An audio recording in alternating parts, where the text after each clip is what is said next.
but just the energy and just the drive of I am not going to fail. I was not going to fail starting this business in the middle of recession with my kids watching me. I just wasn't. My mantra when we started this business is we will fail doing this business right before I succeed doing it wrong. When you're doing the tech work, then you become a technician to your client and not their strategic partner. You are responsible for everything in your life. If you're successful, it's your fault. If you're not successful, it's your fault. When you are the owner of a small business, you are responsible.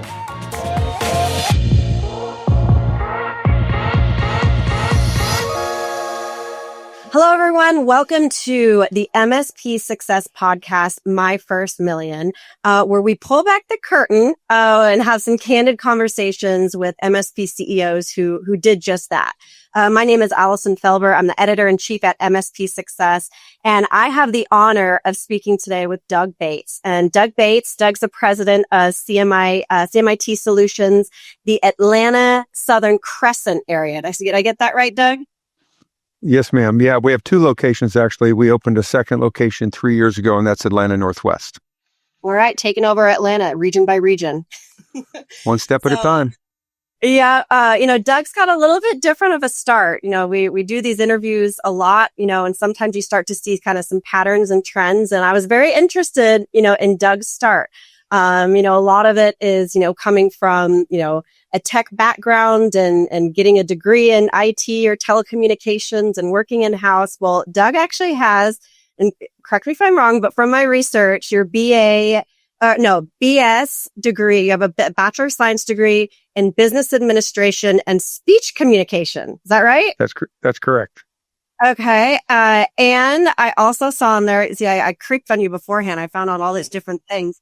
You actually worked at Lego early on in your career as well. Am I right? Yes. As a matter of fact, if I turned my camera, you would see my X-Wing fighter, my Darth Vader. I've got a Mandalorian helmet. I've got another Grogu statue here I got to put together. So it's still a big part. I grew up, my dad worked for Monsanto and sold plastic, petrochemicals and plastics. And so he actually sold resins to Lego back before they started manufacturing in the United States. So when he would go over to Europe, he would bring Lego back to us kids when we were small. And so I grew up playing with Lego, and then it was a dream job to work for him for a little bit. I actually have the pirate sets came out in 1989. I have an original Black Seas Barracuda pirate ship mint in package that's worth about $5,000 or $6,000. That's so fun. Yeah. I love that. Well, we will talk about Lego a little bit here in a minute with kind of how you got your start, but we're here to talk about your first million. So you started in 2009, am I right? Yep. April Fool's Day 2009. April Fool's Day 2009, also right in the middle of a recession. So talk about the perfect day to start, a brand new company. Yeah. What was going through your head at that moment? Well, I really felt called to do my own thing. I'd been in corporate for 20 plus years. I had run a $750 million global P&L as a part of the Tyco business. When they sold I sold plastic garment hangers. When they sold that plastics business off, I was a global vice president. Took a job to kind of stabilize the family and not move, because we had moved like every 2 or 3 years during my corporate sales career.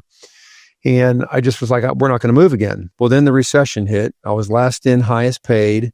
And of course, they came in and had the conversation. I'm like, yeah, I get it. So I had a chance to move to Houston and move my family again. And I came in, or my daughter came in from school. She was in middle school, and my wife said, "Yeah, your dad, is going to change jobs, and it looks like we're maybe moving to Houston." She started crying, and she's like, "You said we wouldn't have to move again," and it just broke my heart. I'm like, I am not going to go back on my word. So the executive, part of the executive buyout package was I got a recruiting firm, and so he said, franchises would love your sales background.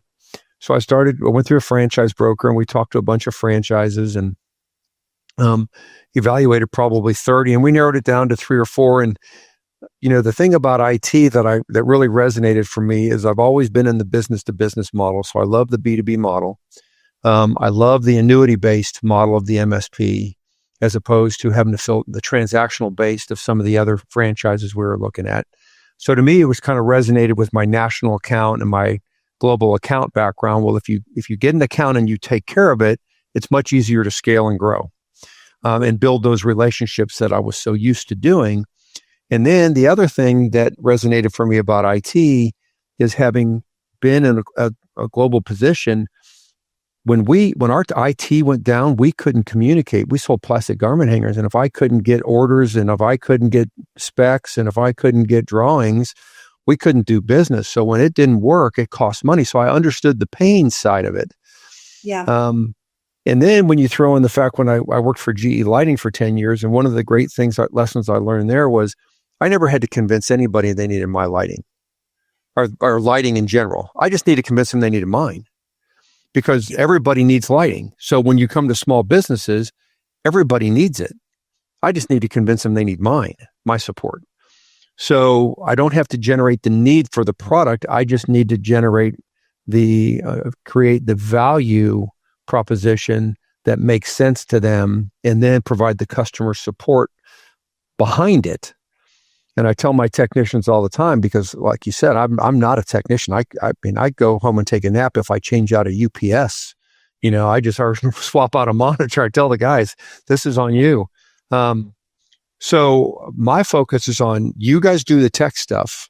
I'll take care of everything else. You just be great technicians and I'll take care of the billing. I'll take care of the products. I'll take care of the purchasing. I'll take care of everything else. You just go be great techs. But when I tell you how to communicate with a client, that's my area of expertise.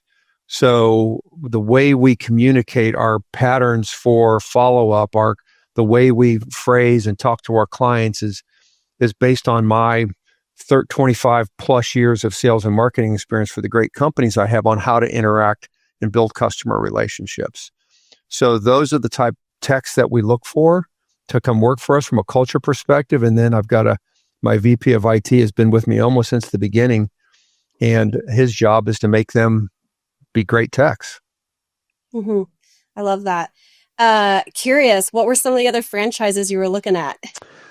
We looked at Bright Star Healthcare, but my wife had just lost her mom to cancer, and she said, I can't be in a business where we lose our patients. I just can't deal with that. We actually looked at CertaPro Painters. They really were putting a full court press on me. We looked at a company called ERA, which is expense reduction analysts. There was a Action Coach, were probably the top ones that we were looking at. But the technology one just really resonated because it's important. I knew if I did it right, that our customers would benefit. And that's what I get out of doing sales. Is I love helping other people be successful because I played team sports. And so I did a lot of coaching on the side. And so I really love the aspect of providing something that matters. And, when it comes to small businesses, it's now the fourth leg of the old three-legged stool was, your attorney, your CPA, and your insurance agent. Well, now you got to have technology. So it's just been, it's been a real blessing. And April Fool's Day, I'm a big-time smart aleck. And so that was just my way of giving the big fat finger of fate to the recession and saying, I choose not to participate.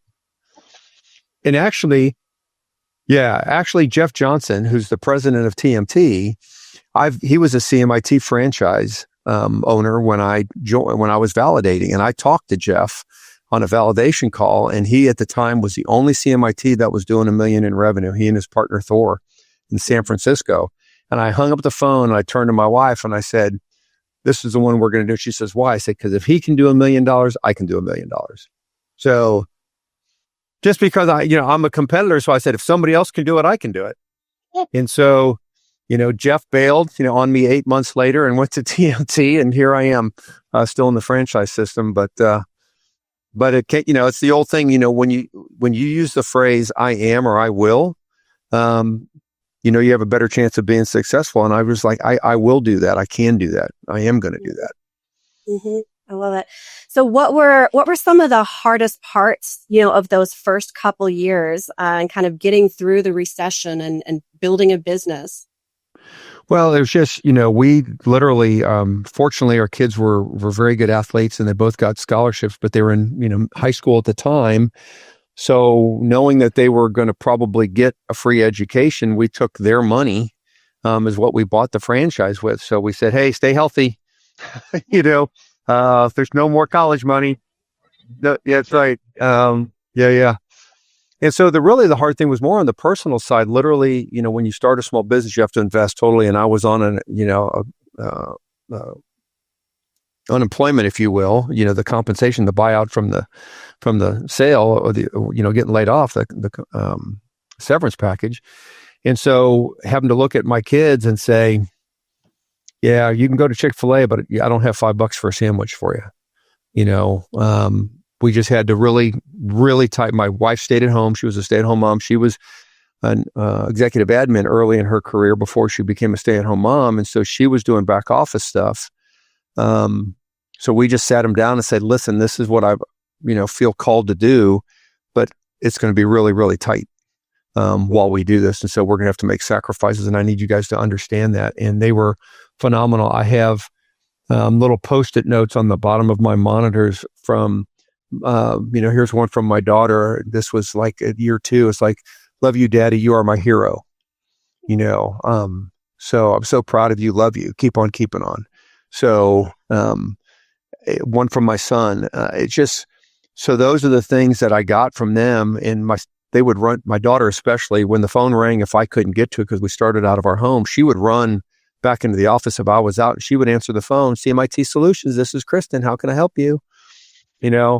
So it just was, I was really blessed, that they understood and bought in. But that's really tough as a dad when you got to tell your kids no for basic stuff.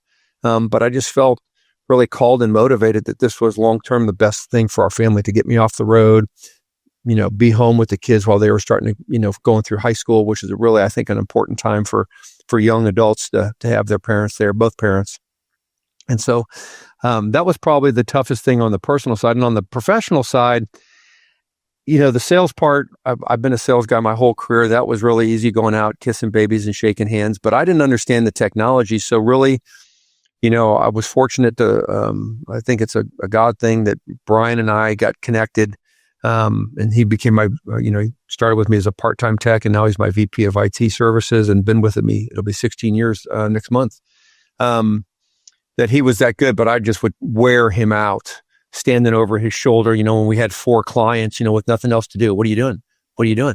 What are you doing? Because I wanted to understand, right? And so he would literally look at me and it's like, yeah, I'm going to make this work. Okay. So can you just go stand in the corner, and I'll walk you through it at the end. So just the patience of, letting the customer experience and letting him solve the problems. I was really good in front of the customers and the networking, but didn't have a whole lot of patience on the tech side because I didn't understand it. So, he was really, really patient with me. He does a great job and still does a great job of communicating, speaking human to our clients and being able to dumb down the technology enough that us, laymen can understand it. So That was probably the biggest challenge for me, because we grew, fairly quickly. We did, $70,000 in our first year. We did 300 in our second year. We did 600 in our third year, 700 in our fourth, and $1 million in about halfway through our fifth year. So we were growing pretty good. So, but when you're not taking a salary for 18 months and you're eating beans and weenies, it's tough. It's tough. Yeah.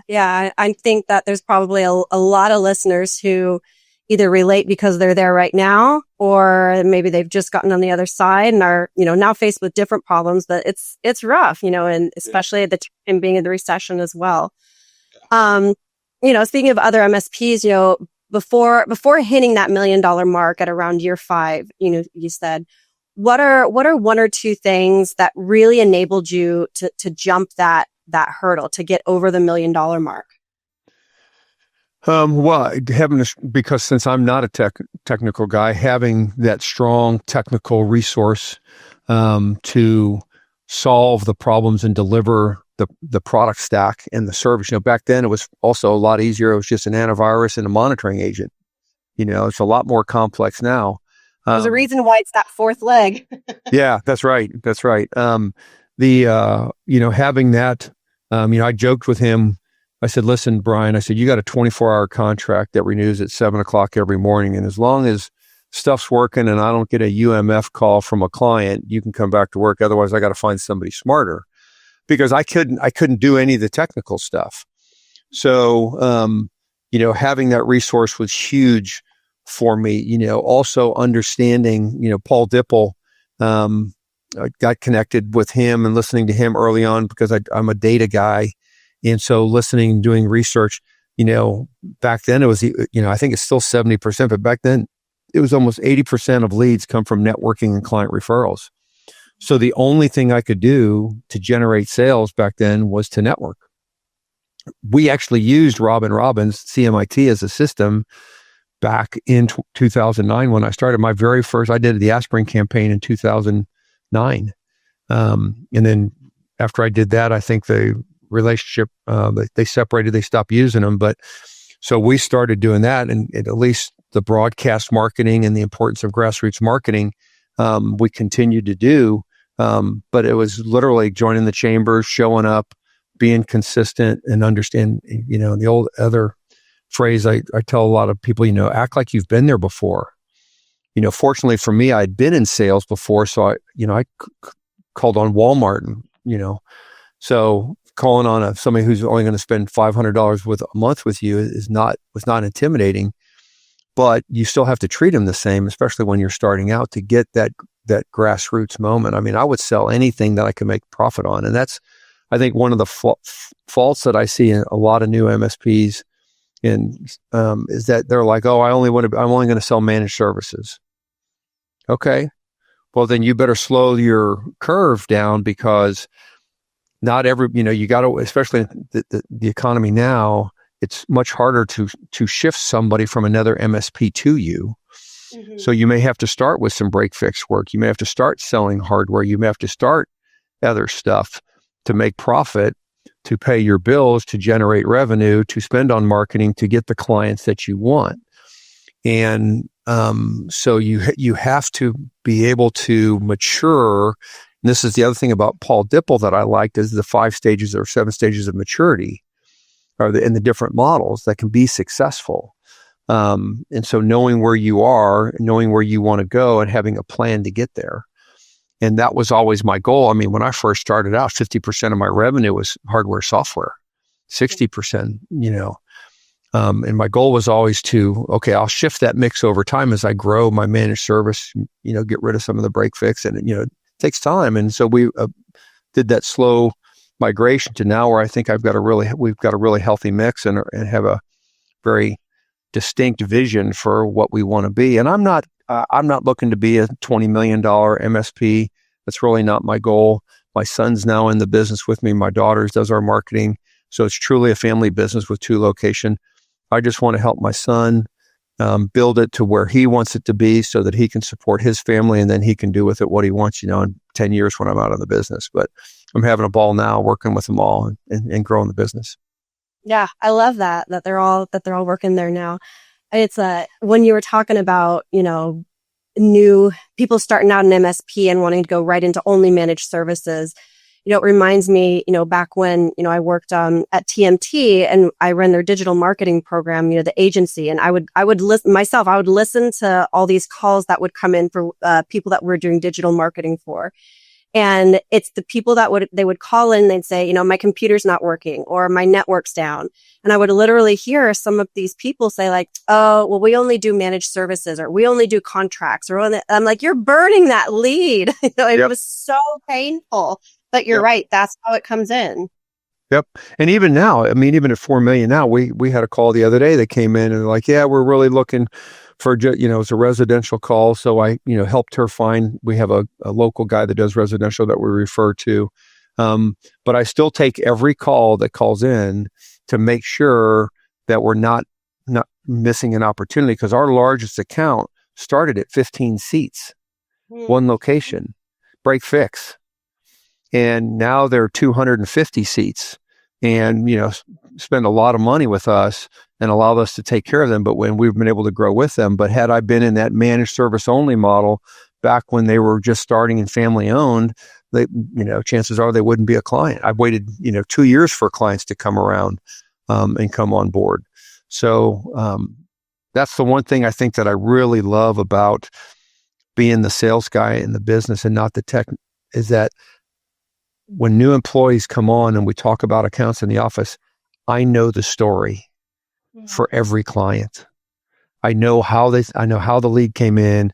I know how we started. I remember how we built the relationship, and all the different iterations as we've grown with them. And so I really, sometimes it's like grandpa telling stories in the office, if we've got a slow afternoon and they get me started and I start telling stories about clients and past employees. We've got, anybody who's had employees has stories. And so I've got a whole handful of stories about, oh my gosh, you wouldn't believe the time that, fill in the blank. Yeah. Yeah. Fill in the blank. That's right.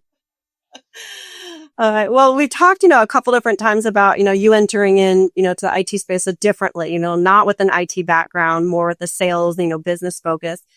A lot of our listeners are, the opposite. So, coming from a career with, at places like Lego, and GE, what are some lessons from the corporate world and, kind of the sales side of things that you can give to someone who has only an IT focus?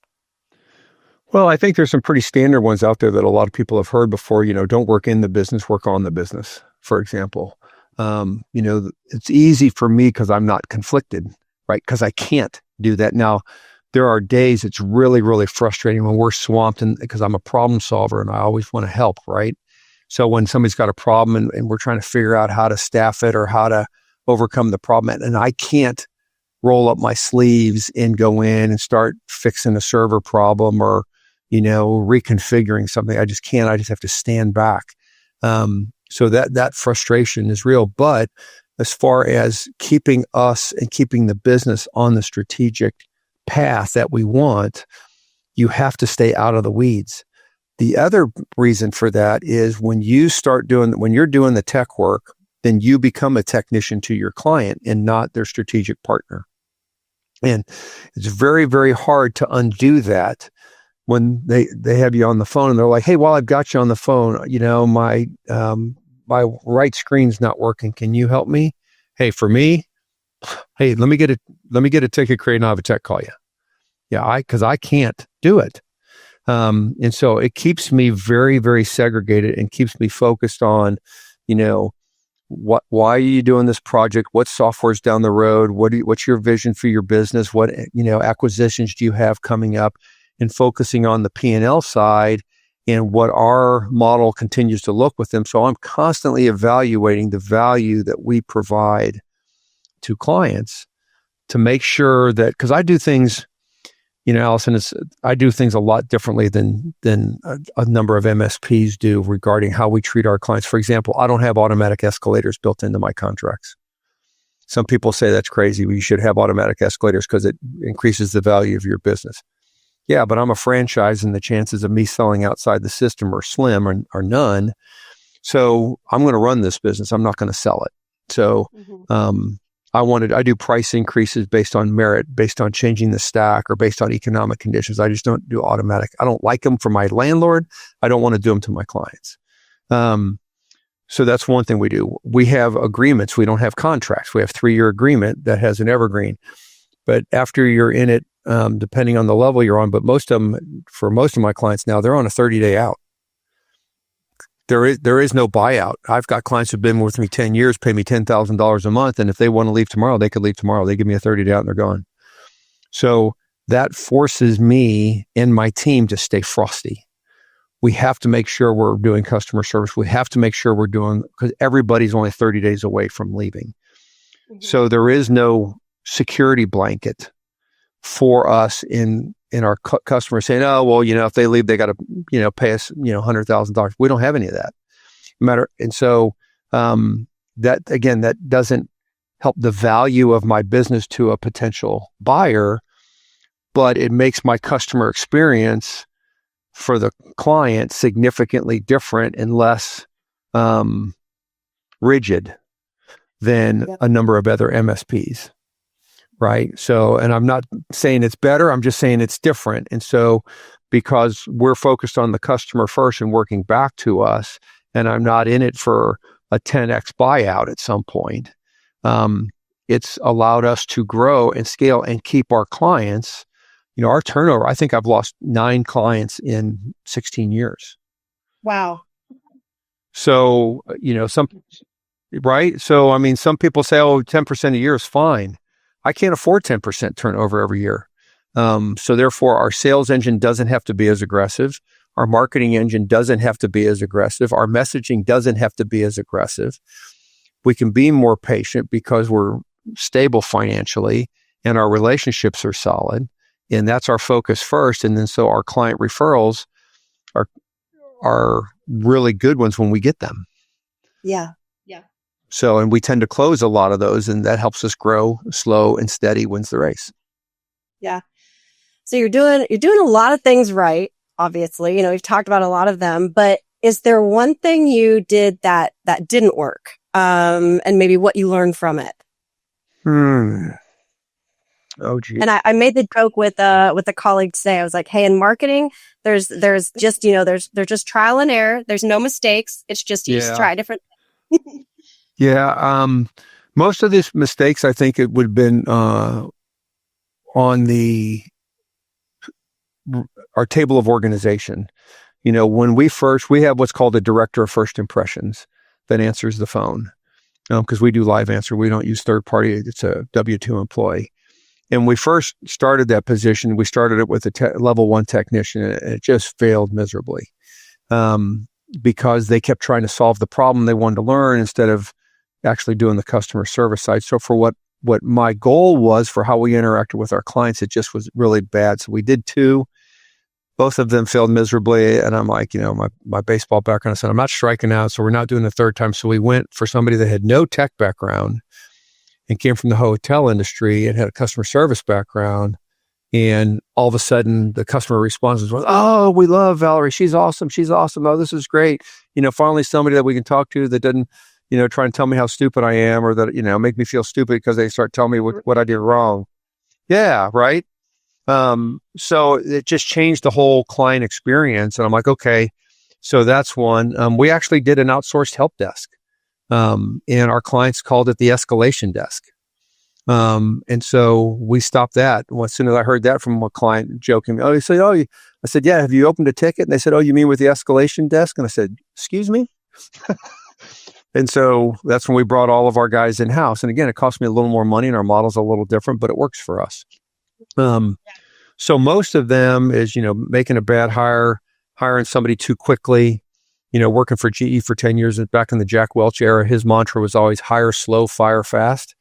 And there was a couple of times where I hired fast and fired slow. And so caused us some pain and suffering, and had a lot of butt kissing to get out of those holes with clients. But yeah, I would say most of the mistakes have been on the HR side of it. Because this is absolutely the greatest job in the world if you didn't have to deal with employees. Absolutely. I love dealing with the clients. It's those employees. Oh my gosh, the employees. And I've got really good ones now, but I've got 7 technicians now, and I think I've probably gone through 40 in 16 years. So I got a lot of stories. Speaking of, employees and, managing employees, I was listening to another interview, with you, and you were talking about some automation, that you guys have really put into place that have freed up your team from a lot of admin work. And, I know everybody's always interested, like, oh, what are you automating? How are you automating this? So talk about maybe 1 or 2 processes that you've automated or your team's automated that you would, never go back to doing manually.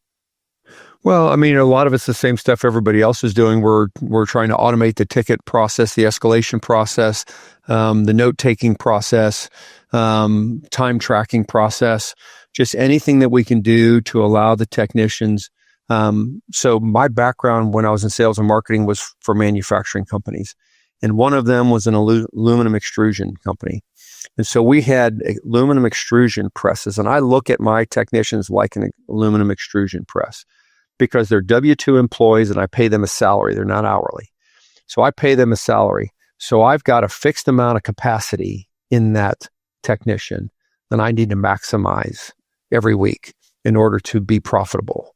And so we track the profitability or the productivity at real-time time entries, and employee utilization, resource utilization on a weekly basis against our goals to be in the upper quartile, to make sure that they are being productive. And I'm doing things to help keep the morale up and the culture up, so they stay productive, want to be there. We eliminate turnover.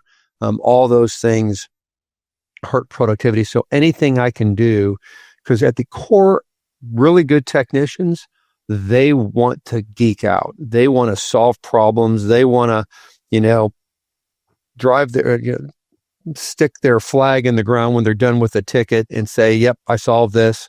And so the more I can let them be really good technicians and get those processes in place, the better off we are. So we're constantly, matter of fact, I just had a conversation with my VP Brian this morning about how do I free up more time for him to dig deeper in AI on the automation side, on the technical side, because whether you look at any of the vendors that you look at, Roost or Pia or any of these, there's a lot of resources that you have to apply against it to get everything set up so that you can gain the benefits of the efficiencies of the automation.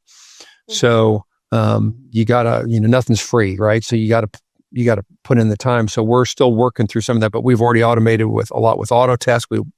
We're a big Kaseya partner, and so we've done a lot of automation with Cooper. I think it's the Cooper agent that they have. CooperBot, the AI agent that they have, integrating tools, make sure the tools are integrated so that they don't have to enter data in 4 different places or enter it in 3 and forget in the last one, the most important one, right? So those are the things that we've really focused on to date right now. And so we're starting to ramp up. We're adding automation on the marketing side. Kristen, my daughter, just came back from the roadshow in Chicago with all the AI automation there on the marketing side. So we're doing a lot of that. We've have been in the Producers Club. We've done a lot on that side with building our gurus and our avatars. And now we're doing it with list cleaning and,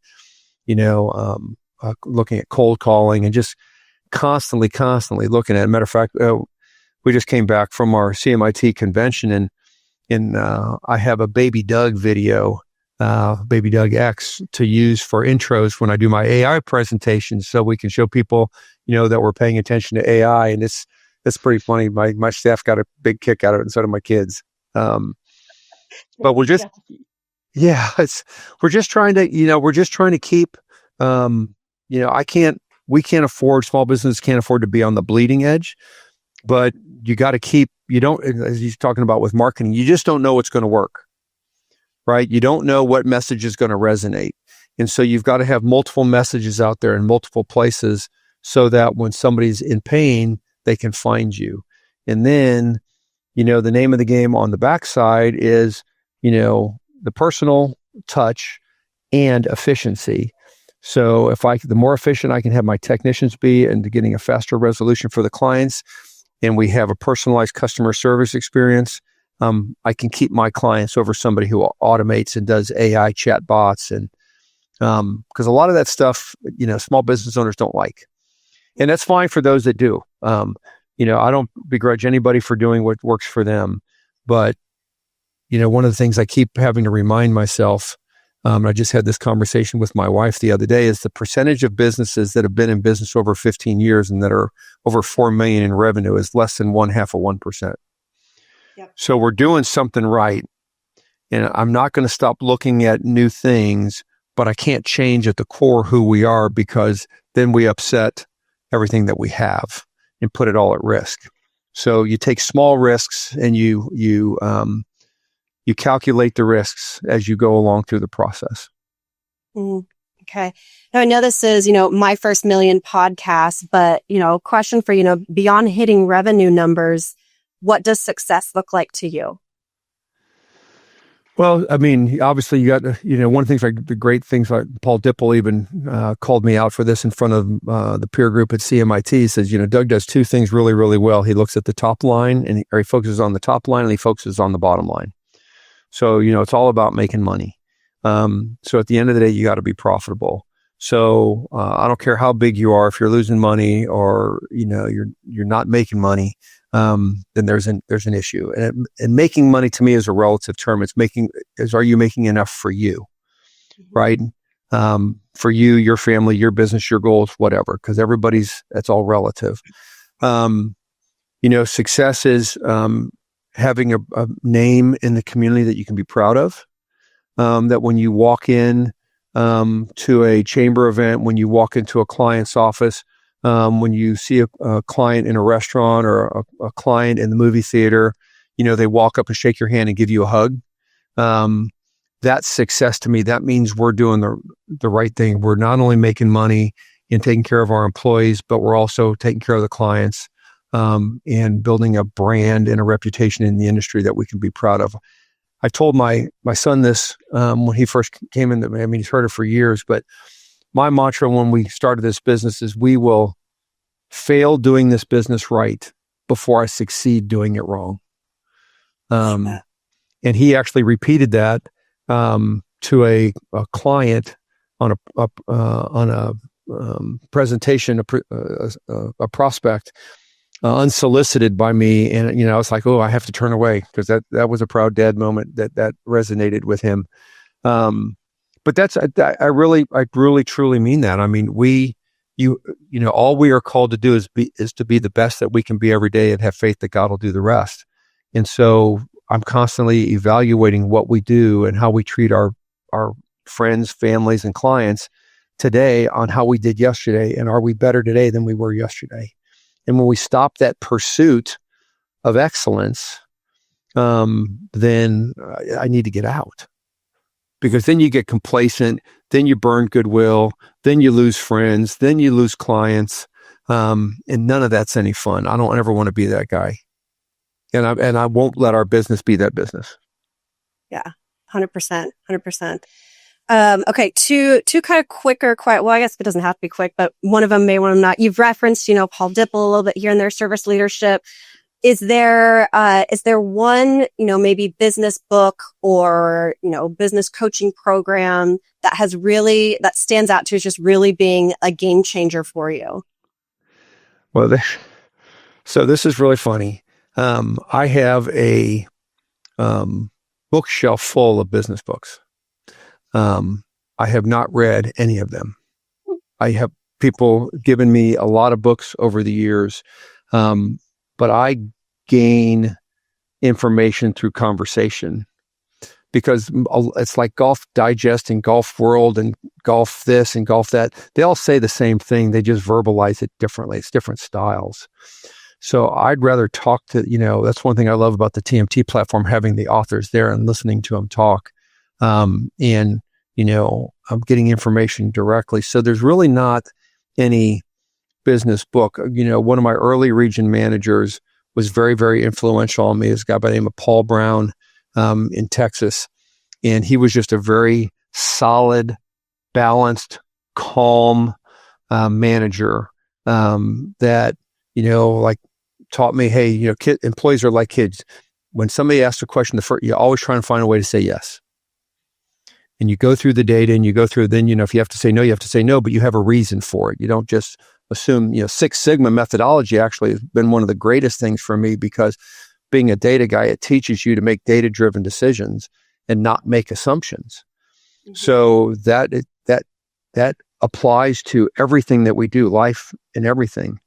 My dad taught me everything is relative. So somebody said, oh, that's too much money. That's too much this. Well, that could be for them because everything is relative. So it just kind of keeps me grounded. Obviously, my faith. And then, I tell you, most recently, it's been Robin.